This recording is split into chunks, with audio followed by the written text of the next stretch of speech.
So I just kind of want to. You've been here, from what I understand, is you kind of told me you've been here the longest out of all of them. Okay, so um, you're obviously aware of all the criminal damage that's happened, all the damage to government vehicles. So you're aware of, like, the license plates. Yep. You're aware of the valve stems. Yep. The damage to these cars, the graffiti on the front doors. Yep. The sidewalk chalk. Yep. And you've had contact. Yes. Okay. So you were obviously aware. You said you had a recording of him when the second time he came in here and sat down with Sergeant and Sergeant. Yes, I believe it was interviewing him, and then. Do you have the exact date that happened? It was September 2022, but I don't have the date. It might have been September 10th. Okay. It's on the video that I sent So you. okay, so the actual date's physically on there. It should be. Okay. Yes. All right. Were you here for the first interview? Around for the first interview too? Because one of the comments that was apparently made was something about a paintball grenade. Were you here for that? Did you hear it? Yes, I did. What did you hear? He came in and he was interested in the Army. Both times he came in, we didn't really know who he was. Even the second time, he looked familiar, but he came in the first time, he wanted to join the Army, and he was talking about, he brought up that he was the one that did, like, oh, we heard of you. Okay. And then, he had made a comment about, wanting to throw a grenade paintball, as well. So, as far as how that conversation went, wasn't my interview. It was very vague. It's so you heard him say it though? Mm-hmm. Okay, about the paintball grenade? Yes. Okay. How many times have you seen him here?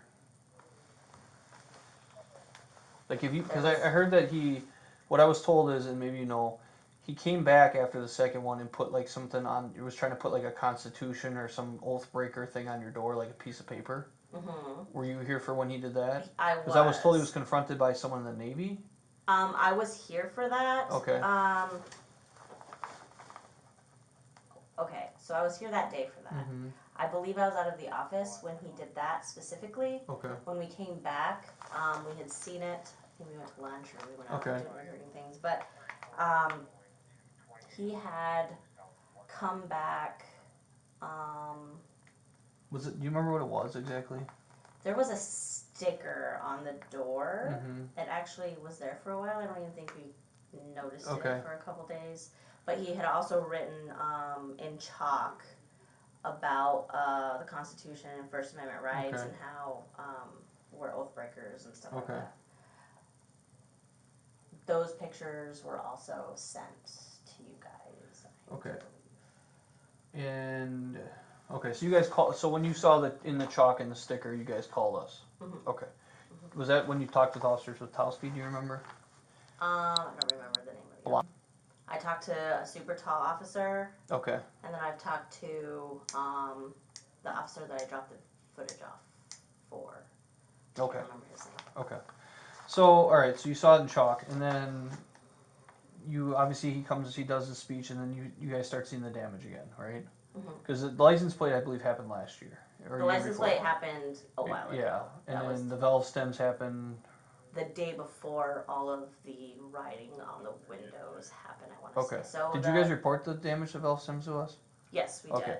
And then we have the tires get slashed back here, and then he lets out the other air on the other tires. Correct. And then you guys have we have writings on the cars saying oath breakers and then Nazi dogs out here. I'm trying to remember the time frame here. If I missed something. All right. So I'm a little confused if the valve stems were the same as the tire slashing day. I don't. Okay. I remember. I thought there was a hole in one of the tires, so I don't know. There definitely was. Okay. And that about a month ago. Yep. So it originally started that he was drawing things on the windows of all the vehicles, and then he targeted the Subaru for some reason. So we moved all the vehicles out of here, and then and that was the next day. And if I was saying the Subaru had to sit there because of the damage to it. The damage sat there. And then he came back with the brick, the balloon. Like a dog leash or something. Yeah, and then the tire pump, the bike tire pump, right? Right, he deflated all the tires and then inflated one of the tires. With a bike pump? With the bike pump or something. Yep.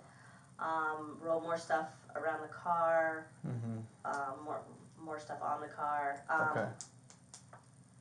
He was writing like brick on one window, crowbar on the other, almost as if it was he was threatening to break it with that. Yeah, and then you left the brick on the back window or the back trunk and area. we didn't see any of that stuff. I think you all took it before we got it. we were able to see it. But I saw that on that should all be on the footage. Okay, and then we arrested him. Okay, and then obviously you're aware of the text messages that went to your commander. And then I just found out about Sergeant. So Sergeant when had come to the station with the paint on his face. Yeah, with the black eyes. Right. Yep. That day was the day that had been asked if he wants to press charges. He was like, yeah, because we don't want him around here. Okay. Turns out that they weren't allowed to do that since this isn't our property. Yep. You rent this in here, but not that out there. Yep. So wanted an apology from Sergeant, and that's where I had direct conversation with him, because I was here when he did that. Okay. We tried to ignore him the first time. He went away and came back, and then he sat out there. Okay. And then I found out subpoena de Kenosha? Right, he got subpoenaed, and that's something that to drop off or something was the a timeline, like a manifesto, a timeline of events or whatever that had happened, so that Mance knew what was going to happen. But he wasn't able to do that because Sergeant Mance didn't show up. So then he wanted an apology from Sergeant Mance, and there was. And that's what I had to deal with, was just telling him, like, hey, man, like. So, can I get, what is your, I guess, do you, working here in the office, obviously, because he has this fear of, he has this hatred towards the government and the Army seems like he's who he's going after right now. Do you have a fear of this, of how he is? Like, do you think he's capable of harming you guys? I feel like he's capable. Okay. I feel like it's progressively getting worse. Okay. Let me ask you this: what would you think would be the outcome if, let's just say, not saying it's going to happen, if we were as law enforcement just stopped doing anything and let it ride and no involvement from us? What do you think would happen? The progression that would turn for him. So if we did nothing, I walked away right now. What do you think would happen if I did nothing? I feel like if he knew that nothing was going to happen, he would progressively get worse. And when you say progressively, what do you think would be like his end? Hurting somebody. Okay. So you think he's possible of progressing to hurting someone? Yes. Talking to him, and he says some weird things. Okay. You know. Do you guys, when you leave the office, kind of do a double take now, like make sure he's not out there and make sure he's not by car? I look absolutely every time I walk in the door to see if I thought he drove a blue car, based off the videos that I've seen. Yeah, I thought it was a bunch like of stickers. darker. Yeah, it's got like stickers on it everywhere. And like yellow tape on the top of it. He's got a unique car. So obviously he, you know, I hate to use the word scares, but he scares you enough to where you actually, before you leave, you're like, okay, he's not by my car. Right. Okay. We were parking out front for a while. We also didn't come to work for a good week and a half. Yeah, I heard that, like, you guys all stopped working out of this office due to the fear of him. Yeah, just. Okay. So, alright. No one would come. We were supposed to come in twos so that nobody was here alone, just in case something happened. And since it kind of simmered, we'd come back to normal, I guess. And then he started sending the text messages, obviously. Now, this text messages this week, I believe it started. Okay. All right, that's all the questions I have for you. Let me turn this off.